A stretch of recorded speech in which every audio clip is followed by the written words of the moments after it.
one of the things that I remind, our students all the time is that, we stand on the shoulders of people who faced struggles that were much bigger than ours. And the work that we do simply has to get done. That this is a noble profession, and the work that we do is to give people the information they need to operate in a democratic society. So Dean Cobb, I think it's safe to say that the Trump administration is attacking the press. Mm-hmm. Do you think they're winning right now? Yeah, I think as long as we continue, so they have all these levers. They have a lot of power and authority, and they can make things more difficult and complicated. They've threatened, licenses and, brought lawsuits and so on. But I think that the real metric is our willingness to continue to do the work. And if we're out and we're still reporting, we're still able to deliver accountability, for the public and in the public interest. If we're not willing to self-censor, if we're not willing to back away from the story that may be controversial, may be difficult to report, but is in the public interest, that's really, for me, the metric of whether or not we're winning or losing. Mm-hmm. So it does sound like the best offense here is defense in many cases, but at the same time, the media can do all that it can to report its stories with veracity, and to hold powers that be accountable. But there is a current lack of trust in the media among the public. A Gallup poll found that 31% of Americans starting in 2016 said that they had lost faith in the news media, and that number continues to decline. So I understand doing all that you can, right, to stand up to the administration just by doing the job well. But on the other side, when people may not even trust what you're doing, you're kind of having to fight two concurrent battles. We'd be in good shape if we were fighting two concurrent battles. We're fighting 5 battles. But the point is that we're still fighting. Now, on the side of distrust in media, we have to understand this partly, something particular to us, and partly as part of a broader constellation of dynamics. The public has lost trust in most institutions. Precipitous declines in trust in the presidency, precipitous declines in the amount of trust people have for Congress, for big business. The public doesn't trust big business either. And so all of those things are kind of indicative of ways in which we have to kind of rebuild and reorient our relationships. With us, there's a particular dynamic which is being driven by the decline of local news, which, as you know, is the most trusted form of news. People tend to trust their local news organization more than they trust national institutions. And figuring out the way to solve the crisis of local news and the viability of the business model there is going to go a long way to at least restoring some of the trust that we used to have. Another part of it is that I think that we are in a place where people are flooded with so much information, or so much of what purports to be information, that it's difficult to tell, what is believable and what's not. We have to take it a step further. As journalists, we hold ourselves to a higher standard, at least we're supposed to, a higher ethical standard, a higher professional standard of reporting, and what we are willing to say is true. Like, this is what we can tell you happened. And we have to let the public in on that to show how, as our, at least my, elementary school math teacher would say, show your work. We have to be willing to do that. This is how this story, not just that we reported the story, this is how that story was reported. This is where this information came from. We should be like the food industry, where they're saying, this is every ingredient that is in this thing that you're about to consume. And that is, part of that solution is not asking the public to trust us, to giving them the information so they can verify it on their own.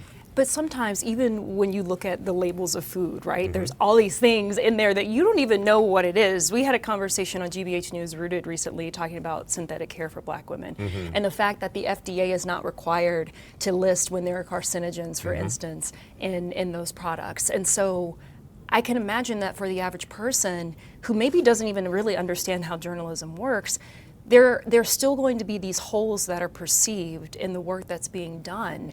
And it makes it so much easier to turn to someone who's on their phone talking at you every day, whether they have true information or not, but you're really trusting this person because you see them as a friend, right? Or as someone who's in your ear all day long. And so are there ways that the information is getting put out that we need to change? And how do we increase the media literacy of the people who are consuming?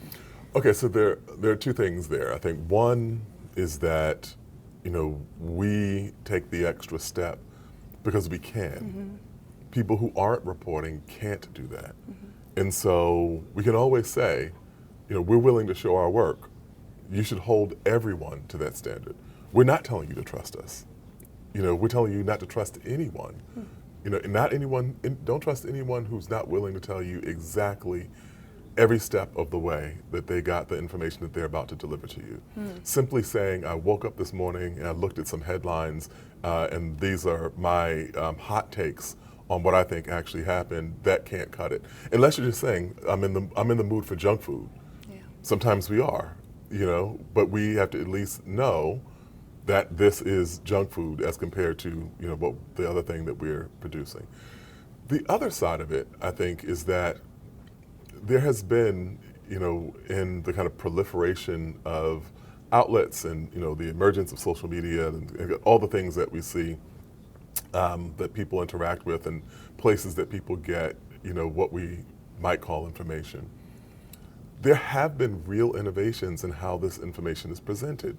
That we do know that people tend to trust personalities more than they will weigh the kind of veracity of information. Not everyone, but a good number of people will do that. I'm not averse to saying that we have some things to learn, that maybe we can present information in ways that will make it more palatable, to the public. Some of this is simply about marketing, and we know you can have a great story and you still want to market that story in a way that makes people more inclined to read it or view it or engage with it in some way. One of the things that the Trump administration has been pushing through the Department of Justice is making it such that federal prosecutors can more easily subpoena journalists to reveal their sources, right? And so for me, this raises this question of, some may see that as a way to ensure transparency on the end of a journalist. That is questioning the very viability of the work that we do. That is undercutting one of the main tenets, right? Is being able to protect when needed or your sources. And so, is there a point at which you would say that some of the transparency that we could offer, there would be a limit to that? I think there are a couple of things. One is that of our own volition, we should go right up to the line in terms of transparency. There's some things, because of the nature of the work that we do, that we cannot divulge because it will put people in jeopardy, because it will have all kinds of unintended ripple effects and so on. But those moments should be minimized. We should tell the public as much as we possibly can. Now, on the other side, making it more feasible, making it easier for the government to force people to reveal their sources, I think that serves no beneficial purpose because our ability to work with anonymous sourcing or to protect the identities of our sources is the kind of counterpart to that is government classification. We can say we believe in government transparency. The work that we do is built around trying to pursue government transparency. There are some things that we're not going to report, that we can find out about what government is doing. Some things that we're not going to report because they actually pose a bigger public jeopardy for that information to be out. And again, those circumstances should be as minimal as possible. On the other side of it, we have our classification system too. And that is anonymous sourcing, and it requires the idea of it is that we're supposed to be able to keep the government accountable. In the Constitution, they prescribe a free press, and they place prohibitions on what government can do to the press. They don't do the other way around. The Constitution says nothing about what the press can do as it relates to government. And the point is that we are supposed to be an immune system for democracy. And in order to function in that way, we have to have at least minimal protections or standard protections for the way that we do our work. Mm-hmm. So this attack on the media is coming as educational institutions are also under fire, and you're uniquely positioned as a dean of a journalism school, right? But at a university, Columbia, that the president has it out for, it seems, along with other Ivy League institutions such as Harvard. Why do you think Columbia is so high on his radar? I don't know. I think it has been, profitable for people to attack Columbia in particular ways. Obviously, we had the largest and, the first set of protests around, the war in Gaza last year. That may have something to do with it, but I don't know what the reasoning is for the attack that's happened on Columbia. What I can tell you is that this has had a devastating effect on things that Columbia does in the public interest, and so for the people who are cancer survivors who were treated at Columbia Medical Center, it is more difficult for us to do that work. For the people who had substandard housing and they received legal relief from the pro bono clinics at Columbia Law School, it is more difficult for us to do that work. For the people who have received HIV/AIDS treatment and medication around the world through the auspices of Columbia University, it is difficult, if not impossible, for us to continue to do that work. This is not, and I've said this from the beginning, this is not an attack on an Ivy League institution. It's an attack on the city of New York and the state of New York, and it's an attack on higher education, which ironically, when people talk about, what's great about America, it's generally known that the United States has the best university system in the world. And, the logic of actually attacking and gutting the funding that allows us to do the things that make us the best university system in the world, it bewilders me. I don't know what that is. Of course, a judge has recently announced ordered the release of Moshen Mahdawi, who was one of the students at Columbia who was detained, also was a pro-Palestinian protester around the war in Gaza, and obviously what helped raise the profile of Columbia in the eyes of the Trump administration. Given that you've done a lot of reporting on police brutality and the way that the police have treated black men in this country, I'm curious if you see some similarities to what we're seeing, how we're seeing ICE officials prosecute people in the country right now, depending on different connections they may have to issues such as this, and even more largely, whether this will continue to make Columbia a target. Sure. I mean, I think you can see that connection. I think there are other connections that are equally relevant, which is that when we look at, the Palmer raids after World War I, where people were being pursued. In this instance, it was very often Jewish people who were being pursued on the basis of alleged beliefs and being corralled and deported from the country. Or if we thought about the McCarthy era, in which people were being persecuted for beliefs that were attributed to them, which may or may not have even been accurate. And so the reporting that I've done on policing has been from the vantage point of the concerns about the excessive uses of state authority. And that can wind up with all sorts of different implications, including the ones that we're talking about now. The fact of it is that we go back to, to Madison and the Federalist Papers. He said that a government has to have the authority that it requires in order to govern the people, but it also has to have checks that force it to restrain itself. And that's the balance that we've attempted to strike over the course of the duration of this country. We've now tilted in one direction, in which we see people being arrested for protests, which we understood to be First Amendment protected speech. And so we have a real responsibility, irrespective of whether you agree with Mr. Mahdawi's positions or not. But there are people who believe things that I'm diametrically opposed to, but I still am very much in favor of them having the ability to articulate those views without having to worry about state persecution as a result of it. And this also comes on the heels of the Speak Out protest, the 25-hour protest at Columbia, where students and faculty were pushing the university to stand stronger in the face of the Trump administration. And of course, Harvard has sort of set an example for how to do this. But would you like to see more from the university? So I'm a dean, and I'm, there's a lot that I can't talk about because we have confidentiality kind of, so as much as I would like to get into that conversation, I really can't. All I will say is I think for the last however long we've been talking, I've articulated the values that I believe. Would you say that higher education institutions need to find a way to be viable without the support of the federal government? So one, that's not reasonable. Some institutions will be, but without the support of the federal government, what we will see is the gutting of higher education in the United States. That would be the equivalent of saying, should we think about having a highway system with no federal dollars to support it? We could have a highway system. It wouldn't be the highway system we have now, and it wouldn't be functional, and it wouldn't be the kind of lifeblood of these state economies that the highway system is currently.